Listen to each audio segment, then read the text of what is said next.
이제 말씀을 전합니다. 먼저 이 귀한 기도의 자리에 서신 우리 성도님들, 우리 한 사람 한 사람을 축복합니다. 믿음을 가지고 아멘으로 응답하시기 바랍니다. 평안하십시오. 성령 충만하십시오. 이 시간에 말씀과 기도를 통하여서 거룩하게 구별된 온전한 성도님들이 될 수 있기를 간절히 축복합니다. 자, 오늘부터 묵상하게 되는 사사기 19장부터 21장까지는 사사기의 또 다른 부록입니다. 제가 사사기는 두 가지 부록이 있다고 말씀을 드렸어요. 17장과 18장이 첫 번째 부록이고, 그리고 19장부터 21장까지가 또 다른 부록이에요. 두 가지는 서로 다른 내용을 담고 있지만 주제는 같습니다. 이만큼 이스라엘 백성들이 자기 마음대로 행했다라는 거예요. 자기 소견대로 옳고 그름을 판단하고 하나님과 하나님의 말씀이 중심이 아닌 자신들의 뜻대로 살았던 그들의 악행을 고발하는 장면들이 많이 담겨 있습니다.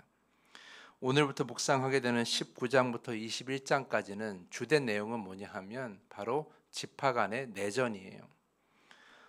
베냐민 지파 또한 오늘의 주인 그 모든 중심이 되는 이 기브아 사람들, 이 사람들을 대상으로 다른 지파 사람들이 이제 전쟁을 하게 되는 것이 이제 내일부터 나오게 되는데, 사실은 전쟁만 담은 것이 아니라 이스라엘 백성들의 악행을 고스란히 담고 있고, 그들의 악행 때문에 이런 여러 가지 일들이 벌어짐을 우리가 보게 될 것입니다. 그래서 오늘 읽은 말씀뿐만 아니라 내일 또 모레 묵상하게 되는 21장까지의 말씀을 보면 우리는 이런 질문을 하게 될 거예요. 어떻게 그들이 이럴 수가 있을까라는 거죠. 도저히 이해할 수 없는 그런 행동들을 보여주고 있는 것이죠. 왜냐하면 그들은 하나님의 백성이라고 불렸던 사람들인데, 도대체 하나님은 다 어디로 갔는지 보이지도 않고 자신들의 뜻과 정욕과 자신들의 생각과 그 자신들 마음대로 행하는 그들의 모습을 통해서 우리는 과연 하나님은 어디 계시고 또 하나님은 이들을 왜 내버려 두시는가에 대해서 우리는 늘 의문을 가질 수밖에 없는 그런 내용들로 가득 차 있다라는 거예요. 자, 오늘 읽은 사사기 19장의 내용도 마찬가지입니다. 한 레위 사람이 자신의 첩과 이동 중에 있었어요. 첩의 집에서 자신의 집으로 이동하는 가운데에 기브아라는 성읍에 유숙하게 됩니다.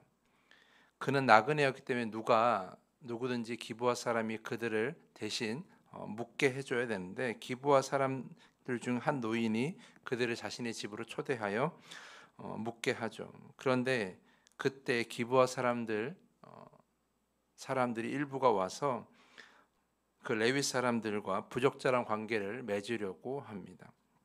노인은 그것을 보며 악행을 행하지 말라라고 이렇게 말을 하죠.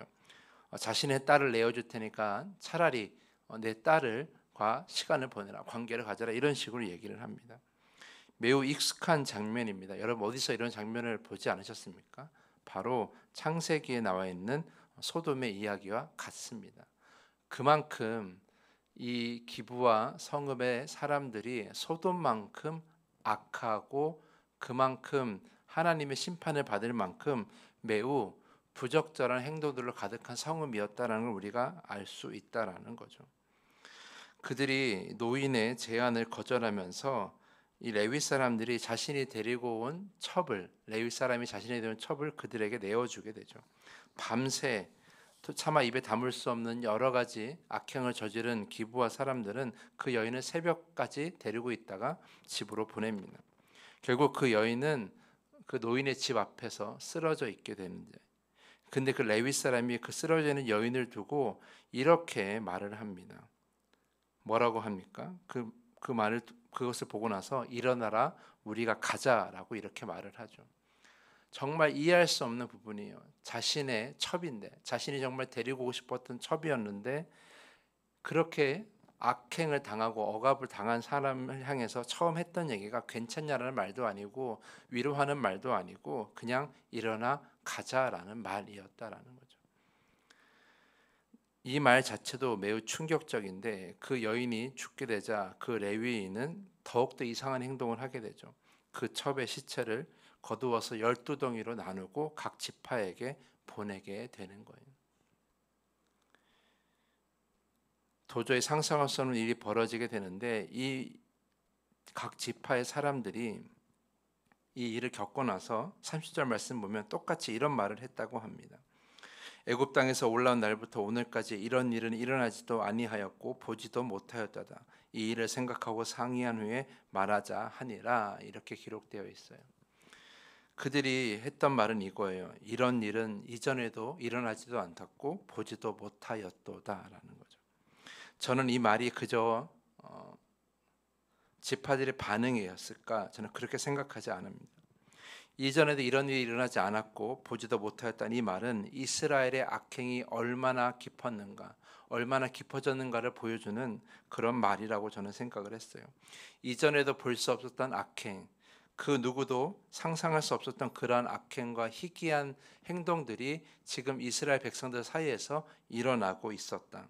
특히 레위인이라면 하나님의 구별된 사람으로 하나님을 위해서 헌신했던 사람인데 그런 레위인의 모습을 봤을 때 도저히 우리는 이해할 수 없는 그의 모습을 보면서 과연 하나님의 사람이고 구별된 사람인가에 대해서 우리는 의심하지 않을 수가 없다라는 거죠.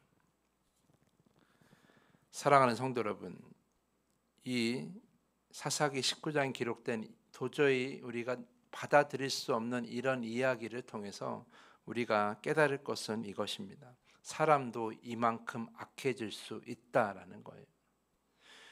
여러분 잘 생각해 보십시오. 이스라엘 백성들이 하나님을 신뢰하고 요단강을 건너고 여리고성을 무너뜨릴 때만 해도 하나님의 온전한 백성다운 모습을 보여주고 있었어요. 그리고 그들이 가나안 땅에 원주민들을 몰아내고 하나님을 의지하여 그 땅에 정착할 때까지만 해도 그들은 하나님의 백성답게 사는 모습을 어느 정도는 보여주고 있었어요. 그런데 그들이 그 땅에서 편하게 살아서 그런지 아니면 가나안 백성들을 제대로 쫓아내지 못해서 그런지 모르겠지만 지금 그들이 보여주는 모습은 하나님의 백성이라고는 도저히 우리가 납득할 수가 없는 모습을 보게 되는 거죠. 이런 일은 절대 그 전에 볼 수 없었다라는 그런 이 고백이 그들만의 고백이 아니라 우리가 고백이기도 하고 또한 하나님의 마음이기도 하는 거예요. 그만큼 그들이 악해져 있었다라는 거죠. 심판을 받았던 소돔만큼이나 이스라엘은 매우 악해져 있었다라는 거예요. 사랑하는 성도 여러분, 그러므로 여러분들이 이 이야기를 통해서 이런 일은 어떻게 이룰 수 있을까? 우리에겐 이런 일은 도저히 상상할 수 없는 일이야 라고 이렇게 이해하실 것이 아니라 사람이 이만큼 악할 수 있다는 걸 여러분이 기억하시고 나도 그렇게 악해지기 전에 먼저 내 자신부터 온전하게 성별해야 되겠구나라는 생각을 하셔야 되는 거예요. 다른 사람 나는 결코 이렇지 않을 거야 라는 그런 생각을 하시는 것이 아니라 사람이 이만큼 악하고 약하다라는 걸 기억하시고 하나님의 백성답게 살았던 그런 사람들도 이렇게 악해질 수 있다는 걸 우리가 기억하면서 나도 그렇게 악해지기 전에 내 단 하나의 죄라도 하나님께 회개하며 거룩하게 구별되어야 되겠다라는 그런 다짐을 여러분이 할 수 있어야 되는 거예요.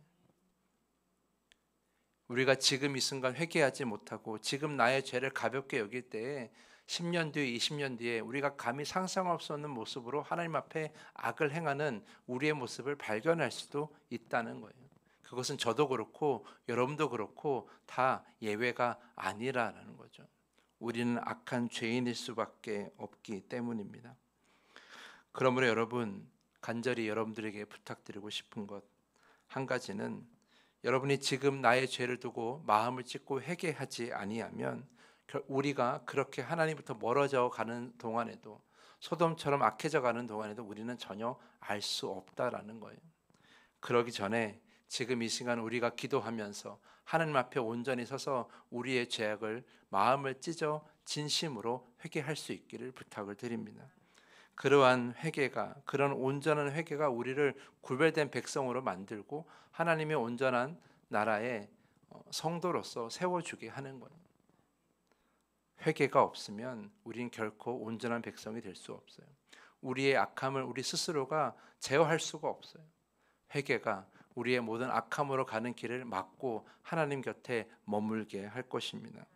아침마다 여러분이 매일매일 하나님께 기도할 때마다 나의 삶을 돌아보며 이렇게 악해지기 전에 늘 하나님의 거룩한 백성이 되게 해달라고 늘 기도하는 여러분 모두가 될 수 있기를 부탁을 드립니다.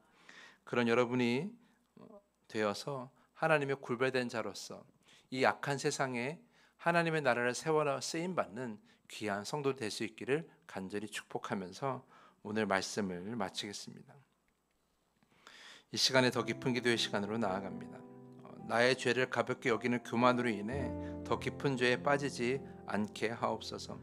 단 하나의 죄를 위해 마음을 찢고 회개하여 말씀에 어긋나지 않은 삶을 살게 하여 주시옵소서. 우리 시간에 이렇게 기도하기를 여러분 부탁을 드립니다. 우리 주기도문을 함께 고백한 후에 더 깊은 기도의 시간으로 나아갑니다.